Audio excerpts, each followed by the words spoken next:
everybody. Welcome back to Who Will Be King, where the NFC North somehow gets more dysfunctional every single week. I'm Dave from Vikings First and Skull, and wow, SCOTUS just told the NFL to kick rocks. So our guy, Brian Flores, gets to drag them into open court. That should be fun and revealing. Meanwhile, Josh Jacobs up in Packerland is collecting domestic abuse charges in Green Bay like they're Pokemon cards. Detroit's throwing $81 million at a linebacker like it's Black Friday, and the Bears' new stadium? Well, they're trying. That's all I can say. Strap in, North. This one's going to be messy. All next on the Fans First Sports Network's NFC North Roundup show. Who will be king? Begin. I wish to welcome my crew here from the NFC North. We have Foster in the middle from the Detroit Lions. How are things going in Detroit, Foster? They're warm for the time being, but outside of that, we got a pretty crappy baseball team and a linebacker that's a little bit richer, as you already prefaced. But all in all, things are going well. Okay, we'll get to that linebacker here in a bit. Pay, how are things in Chicago? Chicago is great. It's summertime shy. Is when what's the old adage? The Phoenix rises from the sun or something like that. This is when Chicago does. It's finally warm in Chicago. Everybody's happy, and maybe, hopefully, something will come of this legislative series down there in Springfield to make Chicago even more joyous. All right, let's open with that. The legislative time period ends here in a few days. Mm-hmm. So with that, I looked at a whole bunch of stuff and saw a quote in particular from Governor Pritzker saying, "I feel confident in our ability to ensure the Bears are in Illinois or possibly Indiana." So what does that say about the whole process of the Senate voting on the bill? Pritzker said, or Indiana, or did you add that? Or Indiana. No, that's direct from the Chicago Tribune. I don't know if I heard that part. But in any case, yes, the legislative period ends Sunday. That is the 31st. They are working day and night to get that mega bills project pushed through the Senate. It will provide the Bears with a lot of tax certainty that all these rich people benefit off of, all the secret laws that none of us normal common folk get to get. They are working in the extra innings. There's still a baseball term. The Bears, Kevin Warren, he was hired to do one thing and one thing only. That's to get this thing built. And I don't know if he's done a great job at this point. Like we said last week, the Bears are supposed to have some type of all the studies, all the T's crossed, all the I's dotted. And they came to the meeting last week and hadn't even done a traffic study for all of the traffic that you're going to add to Arlington Heights. Arlington Heights, for those who are not aware where the racetrack is, that is a very suburban area. That is not a downtownsy spot where that racetrack was. That is across the street. You have houses. You need to do what you got to do to make sure you can tell the local government that, okay, this is how much traffic we're going to put into this area. This is how much ingress and egress and any type of new roads that need to be built. Bears didn't do any of that. That's where they dropped the ball. I heard Kevin Warren objected and said, "No, I've got it right here. We've got it. We've done the IDOT." He can say what he wants. What everybody else is reporting is that they ain't got it. Interesting. Now it does. As far as Illinois, as far as Illinois got concerned, that docket, that was it, 300 pages of the bill that's out there that where they want the tax certainty. The Bears pay about $4 million a year on that property right now. They said lock us into about 8 to 10 for the next 40, and we'll play ball with you. That's about $1.5 billion over that the taxpayers got to eat over that same time period. So that is being debated down there in Springfield right now. Pritzker has said this whole time, his whole job is to protect the taxpayers, make sure they get the best end of this deal. Well, we got into Sunday to find out who's going to get the raw end. Well, I saw that quote from Pritzker, and I understand that. But how much money is Arlington Heights and Chicago going to lose if the Bears move over across the border to Hammond? I'm not a treasurer in my day job there, Dave, but I would assume, let's start with Arlington Heights. Arlington Heights will still be made full. The Bears own that property. The Bears still have to pay property taxes on that property while they're the owners. Right. They'll probably sell it at some point in the future, and they will still have to pay taxes on that sold venture.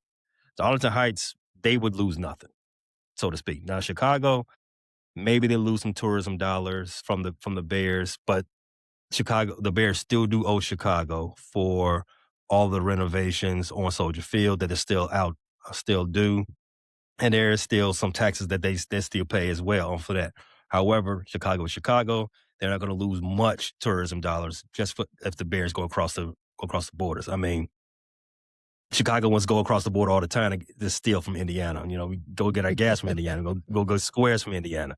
We go over Indiana to go to Indiana, get fireworks. Go to Indiana and go to the boat. That's the casino for those that don't know. I mean, a lot of money comes from Chicago, goes to Indiana. The Bears go over there. I mean, it's okay. Chicago will be fine. Okay, I was just curious because that's one thing that the people should consider is how much new income is projected to come in versus how much potential new income is scheduled to come in. Minus that, obviously, because it won't be there. It's going to be interesting. I know the Indiana governor has talked about it. He's ready to move on to, move with the project and get everything going. But I also saw that if it goes to Indiana, the state of Indiana will own the stadium.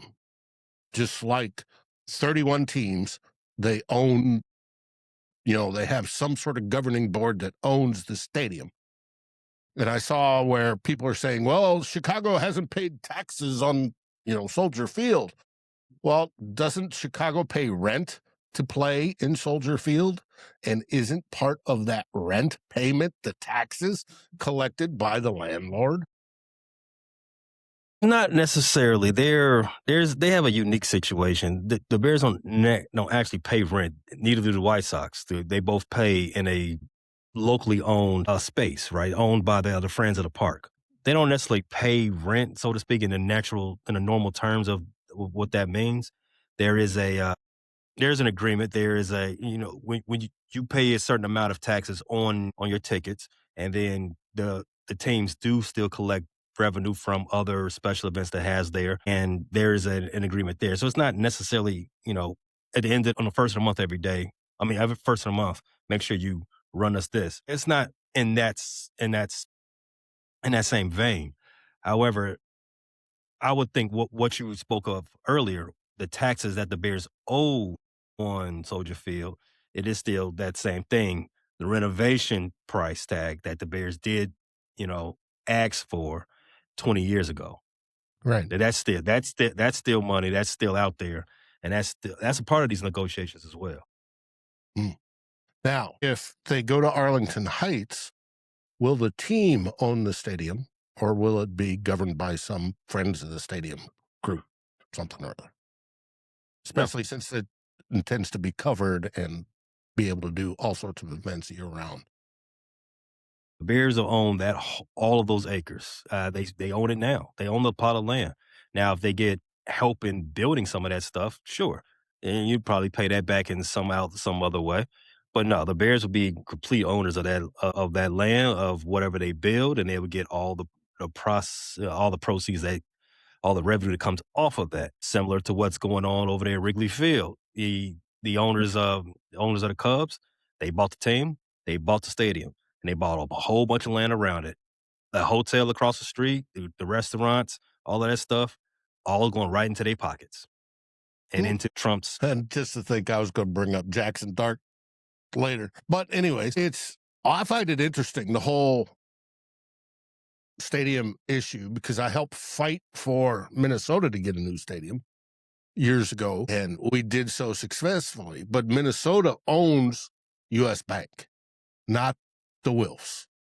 The Wilfs own all the TCO training center and all the land around it, and the museum and the Omni Hotel and all the businesses, and they bought stuff around the stadium itself to own, but they don't own the stadium.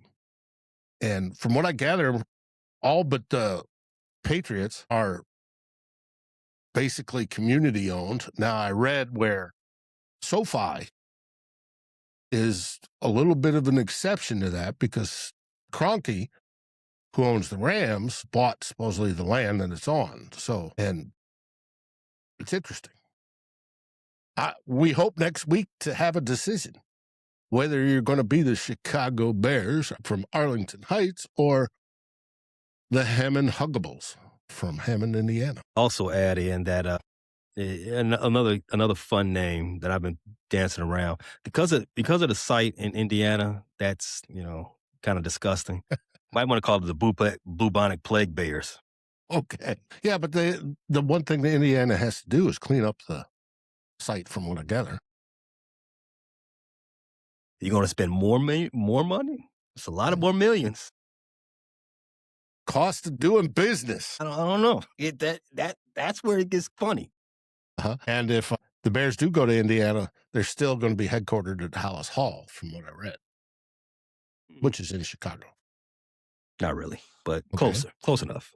Close enough. It's in one of the burbs. Yes. Yeah, where is that? Lake Forest? Okay. Like 30 minutes, right? About that. Straight up, what's that, 94? Yeah, it's not far. Wisconsin. Mm-hmm. Okay. Now, Foster, tell us about that extension that was issued. Yeah, so the first news was that they were, whatever the verbiage is, but that they weren't picking up the 5th-year option on Jack Campbell. So initially there was some confusion or, concern about what does that mean? But ultimately they were able to agree to an extension for 4 years and $81 million, making Jack Campbell the second highest paid linebacker. He was pretty vocal about not wanting to he didn't want to set the new price. He just wanted to get it out of the way. He just he strikes me as somebody that's not trying to, he doesn't like all the glitz and glamour and look at me and, all that. He obviously knows that either way he was going to be set for life regardless. And actually, his teammate that is a year ahead of him, Tyler Lindenbaum, he decided to wait it out and, bet on himself and was ultimately able to set the price for his position. They both obviously went to Iowa, but, Jack Campbell had, other ideas. He knew that he wanted to remain a Lion, and he's got an interesting, underdog story. There was a lot of scrutiny going into the draft. He was drafted 18th, and he was known as the worst draft pick out there. I remember Braylon Edwards, who is a former, played at Michigan, and he was somebody that was definitely very vocal about, oh, he's not fast enough. Oh, he's not this enough, all that, which, part of that was probably his Michigan bias towards an Iowa guy. But, he definitely had to eat crow on that because Jack Campbell was definitely developed into one of the better linebackers in football right now. He credits a lot of that to his rookie year, where a lot of linebackers on the team ahead of him were injured.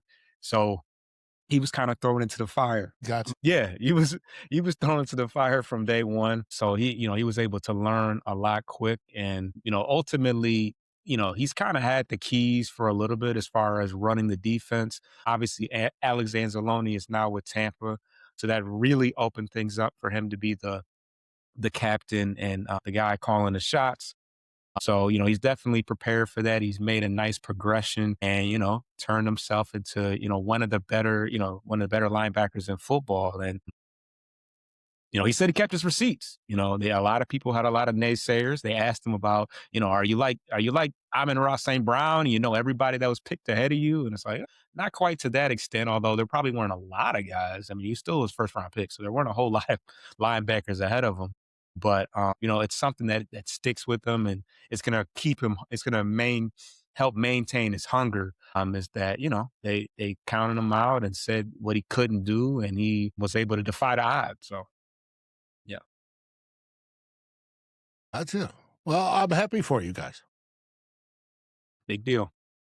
It should be interesting to see how they work the contract to see when the biggest money hits. I'm sure it's years out from now, and you don't have to worry about it yet. Yeah. All right. So we've got Bears with their stadium talk. We have Jack Campbell getting extended. And Pay, you wanted me to talk about SCOTUS ruling. Other than some other stuff that's going on in Wisconsin. We'll get to that. Don't worry. We'll get to that. I do feel like the Supreme Court has been very busy this year, and it just touched the NFL, Dave. I think this is a very, very, I don't want to use the word interesting, but it's a very important ruling that they came down with on the Brian Flores lawsuit yesterday. And what happened is the Supreme Court turned away the NFL's petition for review, leaving in place the second U.S. District Court's ruling that Flores claims cannot be forced into the league's internal arbitration process, i.e. Roger Goodell, and it's got to go to court. Now, it's interesting to see Justice Brett Kavanaugh was a dissenter on this, which I found interesting. But the whole idea is that Brian Flores put a discrimination suit along with two other coaches, and it's been working its way through the system. Well, as of yesterday, once the Supreme Court says, no, you're going to go to court, Brian Flores added an additional charge to that as well. And it's going to, I'm betting it's going to figure on playing out over the next 3 to 5 years, because Brian Flores, his lawyer, subpoenaed last week 25 additional teams for doing the findings and all that sort of stuff, giving up their emails and all their stuff like that. And it's going to be basically Brian Flores versus 31 teams in the NFL. And then the other two guys are on there for the ride and support. So I'm finding it interesting. I think Brian Flores is going to be DC for Minnesota for at least the next few years, guaranteed, while this plays its way through the courts, which doesn't break my heart whatsoever. I get warm fuzzies over it. Yeah, I think it's something that's may not. I mean, financially, he'll probably gain something out of it, but I think this is a fight that's gonna help trickle down and help somebody else down the line. Yeah, because it's him versus 31 teams still sounds like an uphill battle, like you said, next 3 to 5 years. So yeah, but it's it's important though. Grandizer, I don't know if Wilkes started it or Wilkes jumped on the same time Flores started it, but it's Flores. I believe Wilkes was a co. But he's one of the co. Yeah, 3 of them. He's in this lawsuit. You all believe that this is going to help down the line to somebody else? I don't. I have no faith in that. Rewind about 7-8 years. Colin Kaepernick sued the league. Same deal. They wanted to keep it in arbitration, took it to the highest court, kicked it back, said, nope, can't keep it in arbitration. And what do we get? A payoff. Well, that's a way of settling it, and he accepted that. He could have pressed on. Well, I mean, this is a civil lawsuit. Mm-hmm. You sue somebody for remuneration give me my money back that you stole from me, basically. So, I mean, what you that's cost what you me get out of civil. earnings, and then So, no, no doubt. When I say that he took the payoff, I don't mean that as any in any slight towards Colin Kaepernick. You take somebody to court to get that bread, and he got the bread. And a lot of us was looking for us to like get into discovery, get them emails from Jerry Jones and some of the other ones. We wanted our pound of flesh. If Brian Flores, he's been anti-settlement up to this point. If you say this is going to take about a few more years in discovery, I think the NFL is now mobilized to go ahead and up that dollar. We're going to find out. I mean, I'm sure if Brian Flores has everybody has a price. We're going to find out what Brian Flores' price is. If he gets $1 billion offered to him, will he take it? That's a good question. No, take the bread. You can start an organization and all type of things. You can start your own little league for a big enough payday. So yeah, I mean, coaching football is fun, but being a billionaire is more fun. I'd assume. I've dreamt about it. But. I still think that the amount of hoopla and the amount of, I still think bringing certain things to the light has some impact. I mean, because this is more of it's not really so much about a why. I mean, he's suing them over discrimination towards himself. So, this is the bottom line for him should be the financial, and he's still employed, So by the time this all breaks down, he probably won't even care about coaching himself. But I don't know. Things are still, maybe, I don't know. But certain things Dave, you said brought to the light. You said in that in the new addendum that he the initial complaint that he added to this lawsuit is what is he claiming in that? I don't remember off the top of my head. League-wide retaliation. Right. League-wide retaliation. You got it. He's saying that, as you said, over the last 5 coaching hiring cycles, that the only reason he's not a head coach is that they're retaliated against him, which we all know. We all know this part is true. They are retaliated against him because he's suing the league. One of the best defensive coordinators in football. Obviously qualified. And he only gets 2 head coaching interviews, and they were pro forma this year, one between the Ravens and the Steelers, and it was just mark a checkbox saying, yeah, see, we're not discriminating. Exactly. We called you in. On this very show, we all said, oh, yeah, Hafley, he's getting fired. Hafley is a head coach now. For those who don't keep up with all of the, assistants within this division, Hafley was the defensive coordinator for the Packers last year. We all said, oh, there's no way. There's no way. This guy's getting fired. They're going to clean house. Terrible job to end the season. He got the Miami Dolphins job. Now, I'm not saying the Miami Dolphins job is a great job, because they are definitely rebuilding, and it is where this all started as it relates to Flores. But if you can tell me that Hafley can get hired, but Brian Flores can't even get a 3rd interview somewhere, I think it's crazy. I don't believe in the fact that race takes a part. It shouldn't.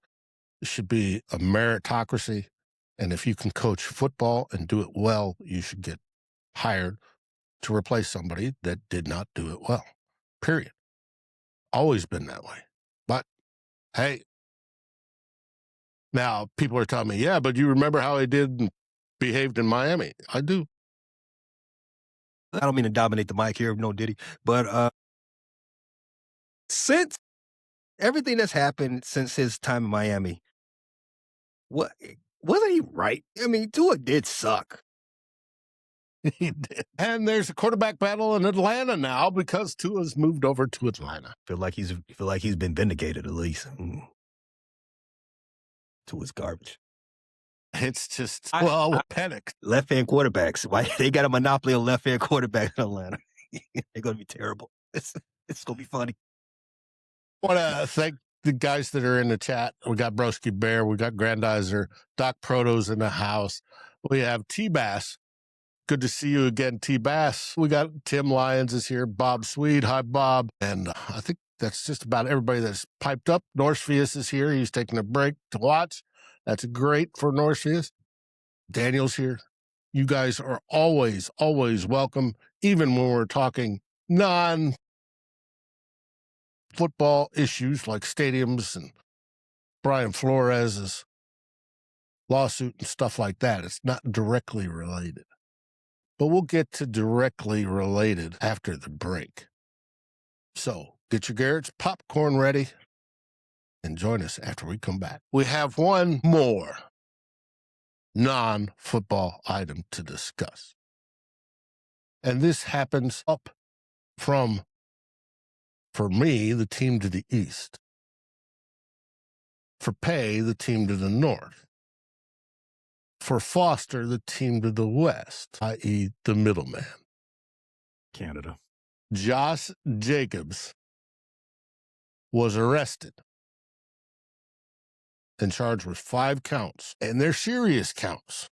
Now, 4 of them are, quote, misdemeanors, but 1 is a felony, misdemeanors. Yeah. It's interesting that Mr. Jacobs, and I will go over the timeline of what happened here. On May 23rd at 8:37 a.m., Hobart, Lawrence, where Green Bay is, police department officers were dispatched to a disturbance complaint involving Josh Jacobs.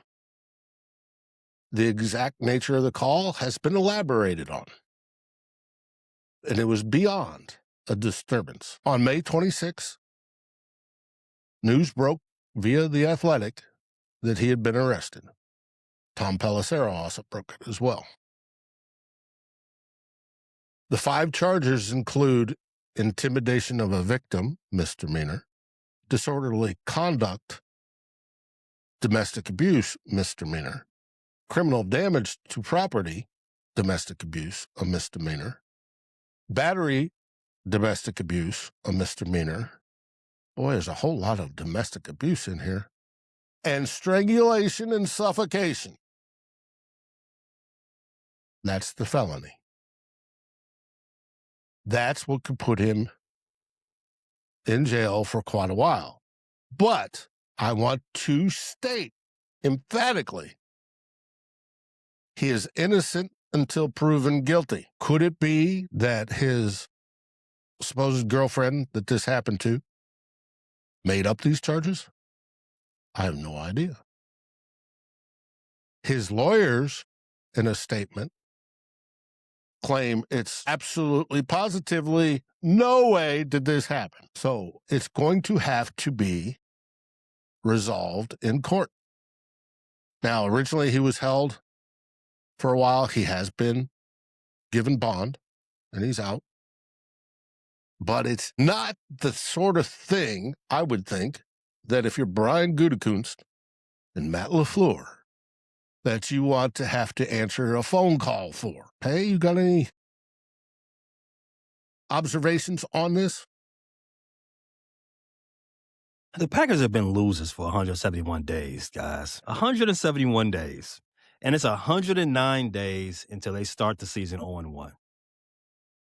It is amazing to me that the lengths a Packer will go to finally beat somebody. Oh, my God. It is appalling. You know, the old adage is the offseason doesn't really start until an NFL player is arrested for DV. We need to get out of this. We got to stop this. Now, you did say, he was bonded out. Clarification, they didn't charge him. He was released pending further investigation to which there could be charges. So you can look into that any other way. Well, they're BS charges. They're all baloney. The 1 felony and the 4 Missy Elliott's. You can look at it that way. Yeah, misdemeanor Elliott. You got it. We can look at it that way, Dave. You said it correctly. Everybody's innocent until proven guilty. That is still the law of the land, even though laws barely mean anything anymore in this land. But if you just go back until the Stephon Diggs case, just not too long ago, well, as soon as you got that in court, everything fell apart. Like, okay, this was a waste of everybody's time. So while it doesn't sound good for Josh Jacobs, and this is his second time being arrested, we are still going to give him the benefit of the doubt. Yeah, he got pulled up on some other charges while he was still out there. But he's still playing in Oakland. I think he was still playing in Oakland at the time. One of the other, when he was a Raider, when where being a vagrant was cool. Now, that's one way to look at it. He is innocent until proven guilty. Now, another way to look at it is we all know Wisconsin is, and Green Bay is the only thing keeps the lights on in that place. Maybe they're doing a football player solid. I don't want to besmirch any law enforcement out there. I've never been to Hobart County or wherever this place is. I never hope to ever be there and, driving down a dark road and they say, hey, I saw you on that show and you was talking bad about us. I don't want it. That's not me. I don't want to do that. But I will say, them being chicken shits and not having to talk about this during the media today, that's another L, double L for the Packers today. What Pay is referring to is the Packers did have scheduled for interviews for all the players after OTAs today, and then they told the press, nope, no interviews today. Sorry. Because they don't want to answer questions about it. Good idea. Foster, you got anything to add? Yeah, that's a tough one to follow up on. But I will say this, he vehemently denies this, and I want to believe that it's not real. There's something Right. that didn't happen. But you see situations like this far too often as far as the NFL is concerned, and one is too many. But for me, when I really think about it, it's like when you think about NFL players and how you know physical and strong. Like it's kind of messed up to think about the fact that they would go to the lengths of, alleged putting their hands on a woman. Not that any man should, but it's just messed up to think about that somebody that has the capability to do such damage to another physically imposing person to think that that could happen to, a loved one of theirs. It just kind of, messed up to think about. But, we say this, we speak on the topic, with a bit of comedy, but obviously this is something that's, that none of us, agree to, or, but yeah, it's just kind of messed up, and it's kind of something that floats around within sports, and it's not a good look in general. And Packers, the Packers got enough stuff going on with the with one of their best players, Parsons, being out for some time. So if Jacobs is amongst that same cloth of top Packer talent, it could be spooky for them. Speaking on the field aspect. I've already seen tweets about trading for certain people so they could keep their, quote, Super Bowl window open because Brian Gutekunst changed his draft strategy. Instead of building for the future, he's building for a Super Bowl now. Trading for who with what? Right. Kamara is one name I saw. Yeah, fine. I support that. In fact, no, do not bring Kamara to this division. That would make me so mad. That would make the Packers invincible. Don't do that. Please, don't do that. I detect a little sarcasm there. It's washed, bro. Bring him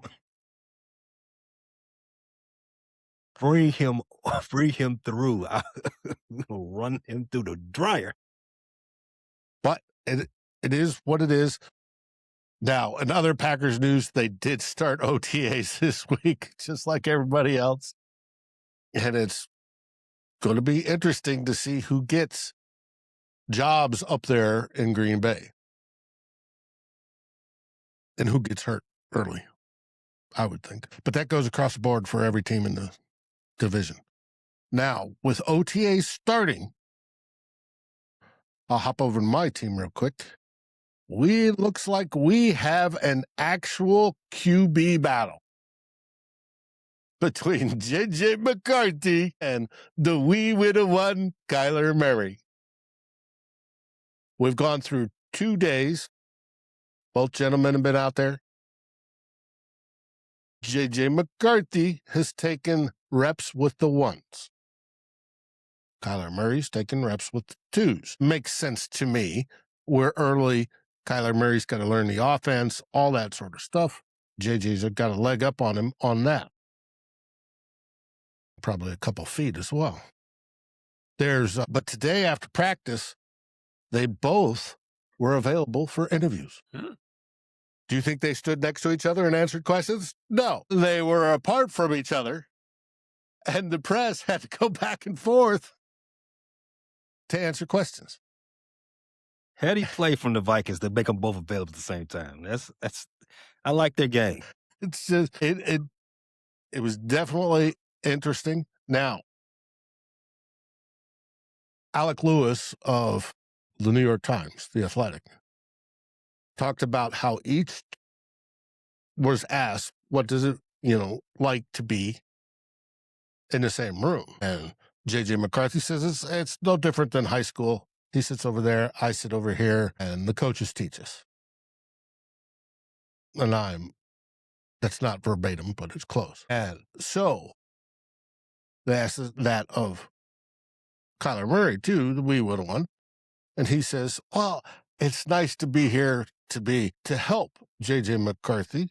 He's young, developing, and I will give him instructions, sort of deal. And I'm paraphrasing both, but that's the sort of, it's not a friendly competition is what we're getting as Vikings fans. It does not look friendly whatsoever. Now, got a good report from one of the guys I follow, Brevsky, who said, this may be what the Vikings intended for J.J. McCarthy, to give him a fire under his backside to improve. And J.J. talked about he wants to improve on the last quarter of the season where he was improving. There's been film clips of both of them throwing the ball, and the wee widow one has the leg kick like a pitcher, the same leg kick that J.J. McCarthy got hammered for last year. And now J.J. McCarthy is not kicking out that leg when he drives for a pass. It's interesting to see. Now, did J.J. McCarthy during last preseason kick out his leg? We got to go back and look. Or was that a game time thing? I don't know. There's talk, Kyler Murray's a top 12 quarterback, top 10 in circumstances, blah, blah, blah. But he's had tons of injuries, and he's been around crappy teams, crappy support. He's now come to a team with beautiful weapons. Justin Jefferson, Jordan Addison, T.J. Hawkinson, even though T.J. still jumps to catch the football. You got Aaron Jones as a running back. You got a decent offensive line. He should succeed in this KOC offense. But will he?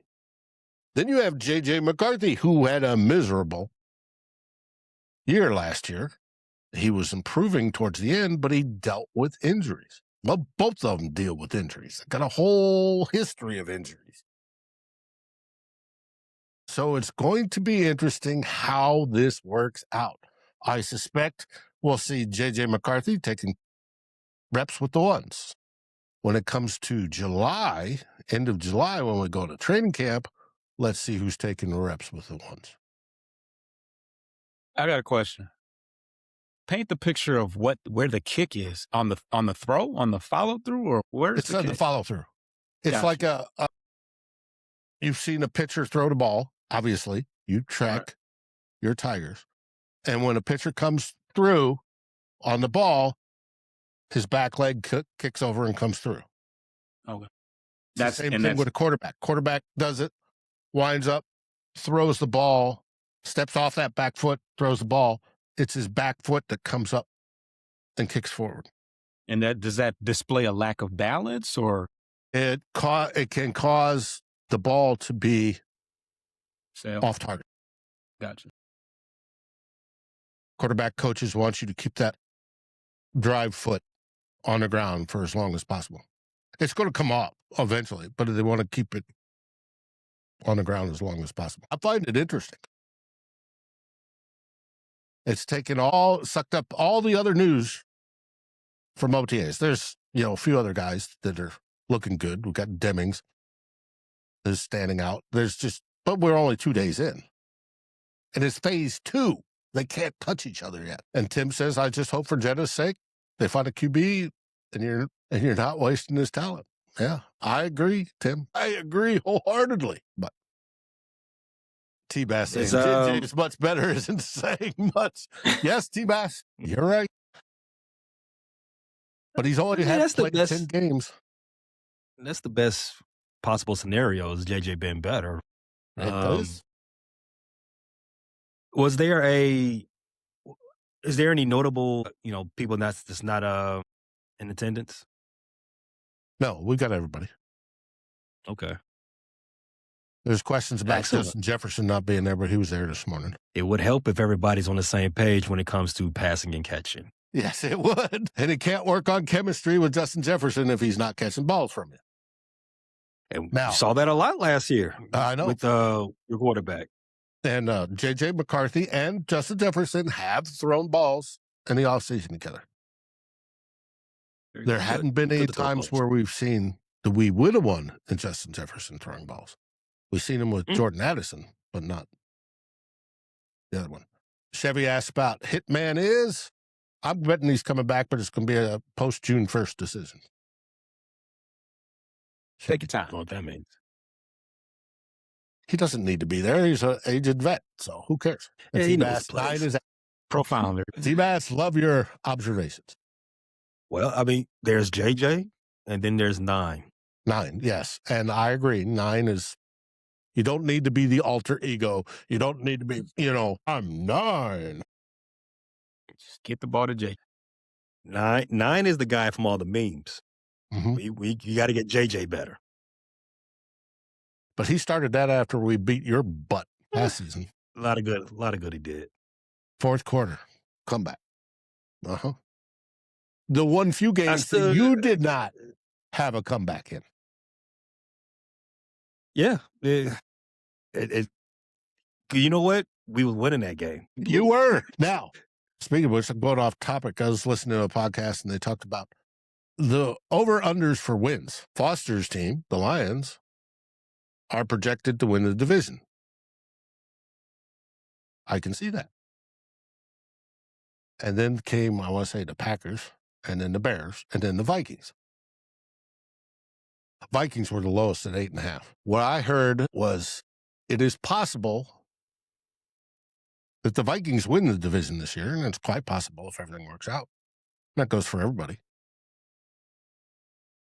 And gets the over, and then the other 3 teams get the under. Do you think you're going to hit the under? Pay? They talked about all your one-score games. Do you think you're going to be as lucky this year? What was our number? I think yours was 9.5. Going under 9.5. Hard for me to believe that they fall off a cliff that far. Interesting. You said the Packers were what? I'm assuming 10.5. I thought Foster was 10.5. I think the Packers were like 9.5 or 10, somewhere in there. Could be the same. All right. Which book was this? Where did you see this? It was just, I heard it on the podcast. I've seen the Lions projected at 11.5. I've seen that in a few places. This is the first time I'm ever hearing anybody say the Packers are coming in second. Well, whatever their number is. I haven't heard that anywhere or seen that anywhere else. They finish third. Hopefully they finish last. Yeah. Everybody gets keep it bear centric. Coming under 9.5. Not only would that be unacceptable, I can't see too many. It's football. And the football guys smile at you, then they frown at you. I mean, everything can start here, then do a 180 the year after. We're gonna have a whole bunch of injury issues. It could be some regression. Anything can happen. And that's, to me, going under 9.5, it would have to be a lot of catastrophic things that we just can't get out of. Fingers crossed that doesn't happen. But the Packers at, I'm assuming 10.5, just to see if they're above 9.5. The best players hurt. They think they have an elite quarterback, which we both all know that's better. But it's interesting. T-Bass is complaining about money. Yes, T-Bass, we know you want to get your money's worth. There's a team to get their money's worth. They've already paid him. It doesn't matter. He's getting the what the market dictates. Whether it lives up to it or exceeds it, that's different. Just like J.J. McCarthy. You talking about? Oh, he's talking about Justin Jefferson.